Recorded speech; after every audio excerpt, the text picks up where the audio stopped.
¿Qué es la diferencia entre estudiar y aprender? O sea, para mí estudiar, a ver, depende un poco el término y cómo lo cojas, ¿no? Pero para mí estudiar tiene como fin el aprobar un examen y es como un juego finito, ¿no? Que tiene un final, es, vale, yo estudio para sacarme esta carrera, para sacarme este máster y aprender al final es construir aprendizajes. Y está más pensado como, bueno, el nombre de mi proyecto, ¿no? Como un juego infinito que no tiene final. O sea, tú aprendes, a ver, un aprendizaje puede tener una utilidad, ¿no? Yo puedo aprender a comunicarme mejor para hacer mejores podcasts, mejores entrevistas o escribir mejor para pues conseguir más suscriptores de aprendizaje infinito. O sea, no es que no tenga utilidad, sino que el aprendizaje es en sí mismo un juego que no tiene final. O sea, tú nunca paras de aprender y paras de estudiar pues cuando acabas la carrera, el máster, el doctorado. Pero ya te digo que hay gente que utiliza estudiar como con una connotación más de hacia la sabiduría y tal, pero bueno, la idea común que tenemos de estudiar yo creo que es eso, que estudiar tiene un fin y aprender no. Y todas estas ideas van un poco también ligadas a lo que es como no me sale ahora mismo la expresión, pero es como la satisfacción un poco retardada, ¿no? Es como cuando vas al gimnasio y vas durante un mes y no ves ningún resultado, pero oye, igual a partir del segundo es cuando empiezas a ver los resultados, que también va un poco en contra de muchas tendencias actuales, yo creo, ¿no? Que lo queremos todo, sobre todo nosotros, gente más joven, que lo queremos todo ya, y encima queremos ver el resultado y si no me voy a otro y si no tal. Está un poco ligado a eso, ¿no? No, total, a la gratificación retardada, sí. O Eso sea, es es. un poco que al final es un poco luchar contra la naturaleza, ¿no? Porque al final, vale, el futuro, pues, quién sabe, ¿no? Lo que va a pasar en el futuro. Entonces estamos un poco también cableados para priorizar el presente. ¿Por qué? Porque el futuro, los economistas dicen que lo descontamos, ¿no? Que le ponemos como un interés, entonces traído al presente como que lo futuro vale menos. Pero claro, aquí se da un conflicto y es que en el futuro están muchas de las cosas que realmente te dan satisfacción, sentido y propósito a tu vida. Hablamos antes de lo que es la agencia, ¿no? de Nomu, Nomu Labs, ¿no? Y el podcast Nomu Hour. O sea, este tipo de Eso es. proyectos, ¿cuánto tiempo tardas en que despeguen y en que sean significativos? Pues en un día, en lo que te ves un TikTok o un Reels, pues no despega un proyecto. No. Pero claro, la satisfacción de, me comentabas antes que ya sois 15, ¿no? Esa satisfacción no se puede comparar con infinitas horas en un feed como el de TikTok o el de Instagram. Entonces hay que luchar ahí un poco contra ese cableado que tenemos. Sí, es un poco eso, el trabajar o el hacer ejercicio o el estudiar antes de ver esos resultados y tener un porqué en la cabeza que a veces puede ser un poco locura si lo piensas así, pero es un porqué en el que te lo va a explicar el futuro, ¿no? Y al final nosotros hemos estado, es verdad que estos últimos años han ido bastante bien, pero al principio pues estábamos bastante perdidos, era mucho de tener constancia, de todos los días hacer algo que no estaba seguro cómo iba a ir y ahora pues empieza a ver un poco la luz al final del túnel, pero como tú dices es infinito, es que es infinito. No, total. Sí, a ver, y yo creo que también lo ideal, o sea, tampoco vamos aquí a alabar el sacrificio más de lo necesario, ¿no? Yo creo que lo No, ideal es alinear el corto plazo y el largo plazo. O sea, que tú tengas un proyecto que te dé significado y propósito a largo plazo, pero que en el corto plazo disfrutes de tu día a día. O sea, tampoco tiene que ser aquí claro, claro. eh, morir en la batalla. O sea, que no somos los espartanos y Correcto. liderados por Leónidas. O sea, tampoco vivimos en una época bastante cómoda y Uh-huh. también tenemos ese privilegio de elegir un poco las batallas. Sí. Entonces, alguna que disfrutemos por el camino. Sí, y incluso en el contexto actual, pues siempre hay gente que está en situaciones peores, ¿no? Y No, que, o sea, yo cuando me voy a quejar de algo y realmente lo pones en contexto así, creo que pierde un poco de fuerza, ¿no? Esa preocupación que va a tu cabeza. Yo creo que para eso, pues, filosofía es como el estoicismo, ¿no? De pensar en qué puedes controlar y qué no. A mí, desde luego, me ayudan muchísimo. O sea, me ayuda un montón pensar en todo lo que puedo controlar y lo que no para no agobiarme, ¿no? no, total. Estas filosofías al final nacen un poco con esa finalidad práctica.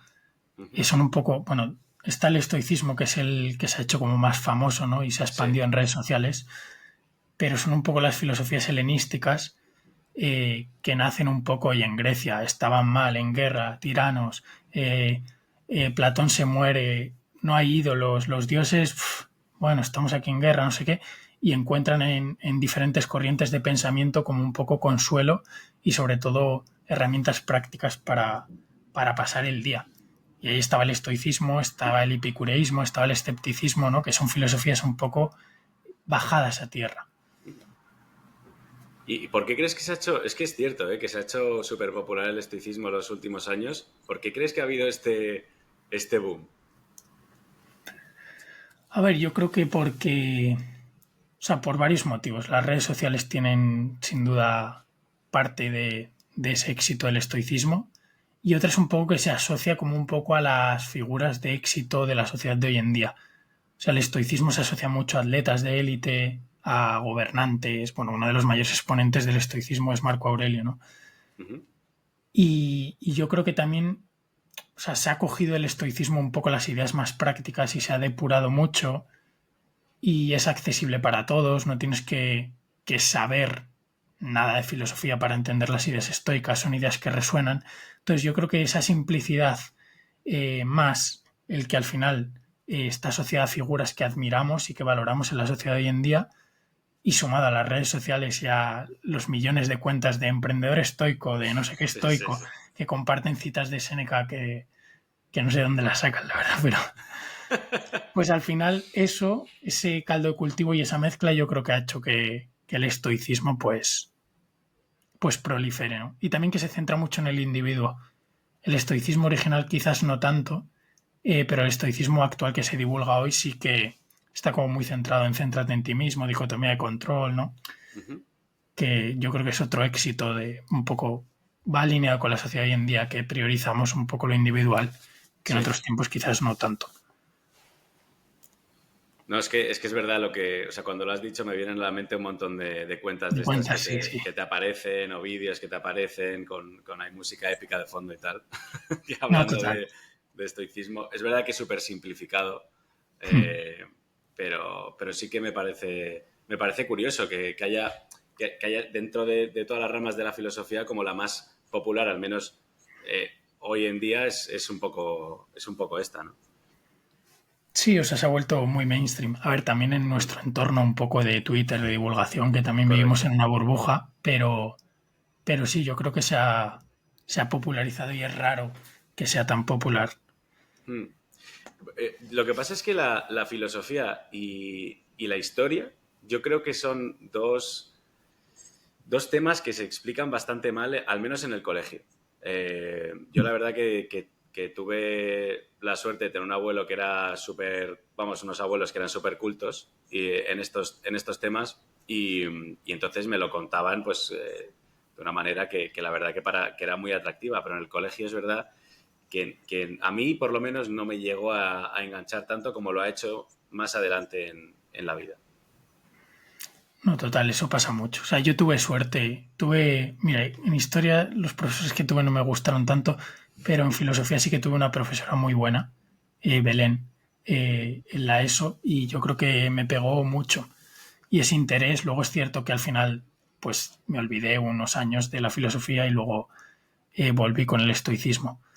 Sí, o sea, es muy diferente la filosofía que se enseña en el colegio de a lo mejor esa parte más ética que nos llega en las redes sociales, ¿no? Sí, o sea, también te hablo de formato un poco más largo. Hay un podcast que se llama Philosophize This, que no sé si lo has escuchado, Vale. pero, Sí, pero está, algún. está bastante chulo, la verdad. O sea, te hace un breakdown bastante neutral pues, de distintos filósofos, de distintas corrientes filosóficas y demás, que es bastante, bastante interesante y lo que pienso es, joder, ¿por qué no lo explicaban así en el colegio? Habría sido mucho más, no sé, mucho más entretenido, mucho más... Creo que es importante que la gente sepa de filosofía y creo que hay un desconocimiento que lleva a que mucha gente tenga pues ansiedades, tenga preocupaciones por no tener propósitos en la vida, por ejemplo. No, total. O sea, por rescatar el punto de antes, o sea, al final en Internet nos llegan los mejores profesores y divulgadores. O sea, por ejemplo, no puedes esperar que un Eso es. profesor de biología te explique la evolución como Dawkins en el gen egoísta, por ejemplo. O sea que al final nos llega como lo mejor, que es un poco lo que se expande, y es muy difícil que un profesor lo haga tan bien. Ya. Entonces es ahí un poco complicado. O sea, el tema de la educación es compleja porque lo que es proveer información y la calidad de la información yo creo que hay mejor en Internet que en una clase o en una asignatura de filosofía, ¿no? Yo creo que puedes encontrar, pues, la enciclopedia Stanford de filosofía es tan abierto, puedes buscar Ernesto Castro, que es un youtuber de filosofía que a mí me gusta bastante, tiene sus clases subidas a YouTube, entonces es muy complicado que un profesor supere eso. Claro. Pero claro, yo creo que el profesor tiene como otras funciones que es al final despertar el interés en chavales pues que no cogerían de forma proactiva un vídeo de YouTube o un Mm. podcast de filosofía, ¿no? Como tú y como yo. Sí, es un poco el enseñar a aprender, que es lo que quieres hacer Hmm. con tu libro. ¿Tú cómo aprendiste a aprender? Ya que vas a escribir de cómo hacerlo, cuenta un poco tu viaje de cómo aprendiste a aprender. A ver, pues imagino que un poco por ensayo y error, ¿no? Como todos. O sea, yo llego a la carrera, yo estudié Administración y Dirección de Empresas, aunque no lo parezca. Y, y me empezó a interesar el mundo del fitness, ¿no? Lo has comentado antes. Y nada, yo seguía a gente en Instagram y en YouTube. En ese momento estaba Power Explosive, estaba también Batman Science en Eco. Bueno, divulgadores alrededor del mundo de la hipertrofia y de la biomecánica y demás. Y yo aprendía un poco viendo los contenidos. Y luego un día escribí a un chico que fundó una empresa alrededor de la divulgación en el mundo del fitness y como que empecé a hacer los contenidos de Instagram de esa empresa. Y yo me di cuenta que aprendía más haciendo los posts de Instagram para explicarle a alguien un concepto del fitness que yo incluso no entendía antes de ponerme a hacer el post, aprendía más así. Mm. Y luego sí que, y voy a dar un salto muy grande, ¿no? Luego yo me crucé con un libro que es Cómo aprendemos de Héctor Ruiz, que es un divulgador. Es un libro enfocado quizás más al colegio, a la escuela, eh, pero analiza un poco a nivel científico cómo aprendemos mejor desde la psicología cognitiva, que es al final un poco la disciplina que se encarga de, vale, cómo manipulamos la información, ¿no? Cómo nuestra memoria manipula la información. Y entendiendo esos mecanismos, pues tú entiendes también, oye, qué formas son más efectivas de aprender, porque al final todos compartimos los mismos mecanismos basados en nuestro cuerpo, en el sustrato biológico, en el cerebro, y todos compartimos como un poco la misma forma eh, de funcionar. Sí que es cierto que hay peculiaridades, pero bueno. Y fue a partir de ese libro y esos trabajos cuando empezaste ya a saber cómo se aprendía. O sea, yo aprendí de forma un poco intuitiva, yo creo que como todos, ¿no? Porque Sí. nadie, no llegas a primaria y te dan una clase de cómo aprender, entonces aprendes un poco de forma intuitiva. Y luego ese libro sí que fue más como articular una teoría de cómo aprendemos. Me sirvió mucho para, vale, como puerta de entrada de, vale, aprendemos así, se aprende así mejor. Yo había muchas cosas que no hacía, pero había otras cosas que de forma intuitiva hacía, como lo que he comentado antes de la repetición espaciada, ¿no? En vez de estudiar el último día antes del examen, pues a lo mejor cogerlo con más tiempo e ir estudiando un poco todos los días. Esa es, una, por ejemplo, una técnica eh, para aprender de forma más efectiva, el espaciar las sesiones de aprendizaje en lugar de masificarlas en una. Pero hay muchas ideas así como esas basadas en evidencia científica. Entonces, un poco el libro de Héctor fue como articular y darme cuenta de cosas que hacía mal, por supuesto. Claro. Pero fue un poco como, vale, articular a nivel de teoría y luego pues ya a partir del de Héctor fui leyendo otros libros. Pero sí, fue ese libro un poco el que me dio como un poco el armazón teórico, ¿no? De en qué se basa esto, de por qué funciona esto y esto otro no. Me parece muy interesante. O sea, creo que es una manera. Creo que la gente normalmente dice, oye, pues quiero empezar a ir al gimnasio, por ejemplo, ya que has mencionado el fitness. Y simplemente va. O a lo mejor coge un entrenador y ya está. Pero el estudiar la biomecánica del cuerpo, todo lo que tienes que hacer y tal, me parece que además es algo que yo lo pienso a veces, para mí mismo. Digo, quiero hacer no sé qué, pues, ¿y por qué no me lo estudio? Pero claro, luego, luego pues tienes una vida, ¿no? que te lleva por otros, o sea, que te quita el tiempo para hacerlo. Pero me parece que es un approach bastante bastante bueno para realmente aprender y empaparte de algo. No, total, y luego, claro, depende del tipo de aprendizaje, ¿no? O sea, si quieres aprender a montar en bici, pues no hace falta que te leas tampoco un libro de biomecánica, ¿no? Ujú. O sea, que depende un poco lo que quieras aprender, si es una habilidad, qué es, pues tendrás que tirar por un camino o por otro, priorizar la práctica, la teoría. Yo creo que viene bien combinarlas y un poco tener como una base teórica, pero ir también probando y por prueba y error aprendes mucho y sobre todo adaptas la forma de aprender a ti, que yo creo que eso también es algo muy importante.